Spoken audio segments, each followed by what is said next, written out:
So this week, we're off to El Salvador to see our good friend Ernesto, but a coffee we haven't seen at Has Been for a very long time. And we're going to have a special guest to tell us why she took that coffee away from us. Stay tuned. So last week, we gave you Geisha. Geisha was amazing. I love that coffee so much. But this week, we're going to give you an SL28 from El Salvador. And an SL28 that we used to have many years ago, but haven't seen for the last 3-4 years. On top of that, it's going to be an In My Mug exclusive, because all of this coffee goes to a company that I'm a partner in called Drop Coffee in Sweden, that is run by Joanna Alm. And Joanna is going to come on screen with us now and tell us a little bit about Ernesto and the relationship she's built up with him. You know Ernesto from La Lujan and Los Brumas, but now you're going to know him from Los Andes. So, Joanna, over to you. So as I said, I'm joined by Joanna from Drop Coffee. Welcome to In My Mug. Thank you so much. Have you been on before? No, I've never been. Like 4 years working together, never been invited before. Okay. That's what it takes. That's what it takes, is dedication and time. Hashtagging In My Mug every week. Then you can be an Instagrammer of the week. You can always get on with that one. But no, thank you for joining us. So Los Andes is a coffee that I've known for a little while and became a Drop Coffee, how many years ago now? 5 years ago. 5 years. Yeah. So 5 years of having this coffee as an exclusive, but you very kindly let us have some for an In My Mug exclusive. Tell us a little bit about, people on this who watch it know Ernesto, but tell us a little bit about the differences on the farm on Los Andes. Yeah, he bought a farm in 2009. You all know Ernesto. It feels like almost as good as I do. I've been visiting him now 4 years. And I remember the first time that we went, and I was a little like, you know how you expect El Salvadorian coffee to be mainly milk chocolatey. I'm here. You can talk to me. I want to talk to the guys. I'll speak to you every day. They're listening to our conversation. Okay. It's fine. No, but you remember how milk chocolatey I was expecting the table to be? Yeah. And cupping the table, and I don't throw 90s. I was throwing 3 90s, 91 and a 92 on one table. One of those were Los Brumas, one was Los Andes, SL28. No, it wasn't. It was the blend. It was the, so before, sorry, I messed up this. Shall I just keep on talking? Yeah. They're used to me messing up. Don't worry about it. They're all good. No, but so that I cupped in 90 then was actually a mix of the SL28 that is grown on the farm with the bourbon varietals growing on the farm. And now, since a couple of years back, he's actually separating the SL28 to the bourbon. And this bourbon is, it really shines so effervescent, like such a beautiful coffee. I think it's really interesting what you highlight there about El Salvador and people's expectations of it. And I think quite often we'll go into an origin with a set of expectations of, that's all that coffee is. But actually, like so many times, that gets disproved, and it's about finding the right producer with the right coffee and the right skills to be able to present the coffees in a different way. We see that time and time again in places like Brazil, El Salvador, Guatemala, that there is good coffee there, but you just got to look a bit harder for it sometimes. No, and I think this one, like being the SL28, you would so easily think, it's going to be like a Kenyan coffee. No, this is actually, so Ernesto bought a farm in 2009, so equally as old as Drop Coffees. Yeah. He went to the bank, took a loan, bought this land, and before him, it was a much older man who had owned the land for a long, long time. And he went to Kenya to actually hunt animals. Do you call it that? Hunting? Yeah, no, it's hunting? good. Yeah. I'm here for your Swinglish needs. So he went to Kenya to hunt, and he came back with seeds of SL28 and some SL34. But those have been planted and kept in Los Andes since that time. So he's actually working with trees that have adopted to the land. So how much SL28 that's actually tasting today, one can argue, but it definitely is extremely unique.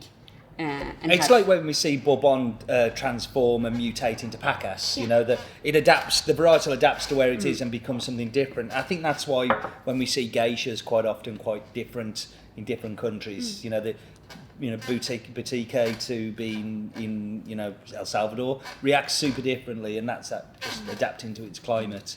And also I think it's super unique. So say normally we're buying beans from trees that are maybe like anything from 3 to 20 years maybe. Yeah. And this is just like trees that are kept in the land for 70 years, and that like it definitely has like a matureness to it.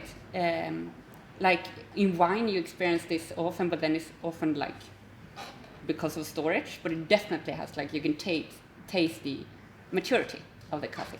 Yeah. But also it picks the cherries like fairly deep red. And there's some fairly consistent things with the cherries. We're going to show a video right now where you can just see over the difference in the bean sizes. Talk us through that. No, but you can definitely see like so in the picture you can see in one hand it's those big like M&M sized like big coffee cherries, and the other ones are bourbon El Salvador bourbon hybrid. Yeah. So and like they are big and they are so juicy, like they hold so much of the mucilage in the coffee, like dripping them. Like that's a classic thing. Like what do farmers actually do on farm? Like one thing you will see them do is to stand and squeeze cherries and see how much. Yeah. We're often doing that too, pretending we know what we're doing. Yeah, no, that's ready to pick.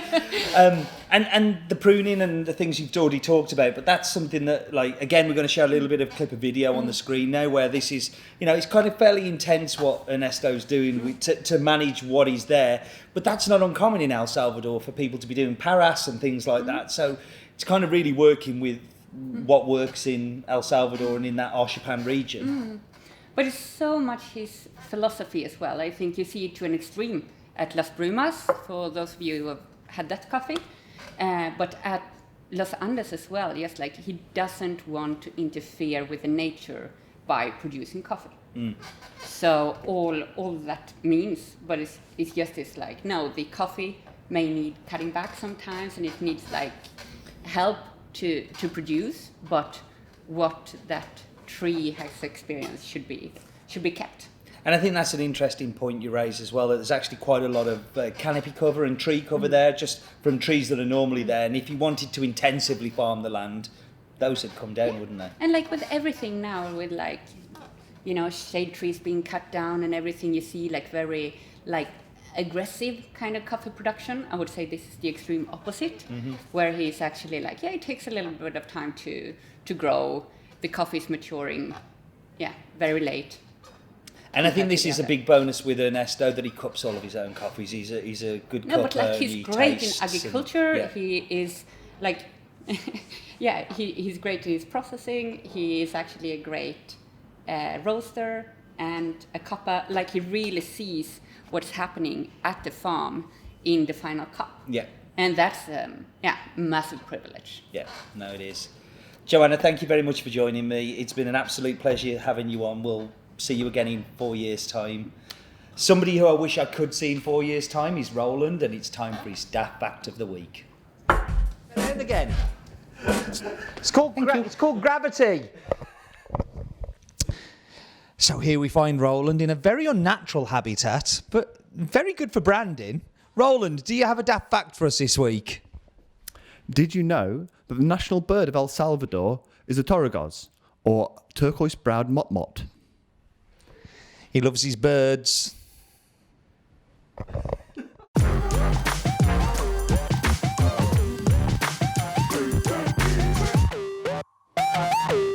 Okay, so we're here magically at the tasting table. Before me and Joanna taste the coffee, just a thank you to Helena Pro Training. Love and respect coming your way for showing off your In My Mug Balmadi bag. Very, very cool. Thank you very much. If you want to get your picture on In My Mug, then #hasbeen or In My Mug, and we will pick that up. Should we taste some coffee? I'm definitely following that hashtag. Hashtag. It's all about the hashtags. So, I'm not going to give you too much because, I might want to drink it all. You've got enough of this in your own roastery back home. So, I think we disagree a little bit on our tasting notes.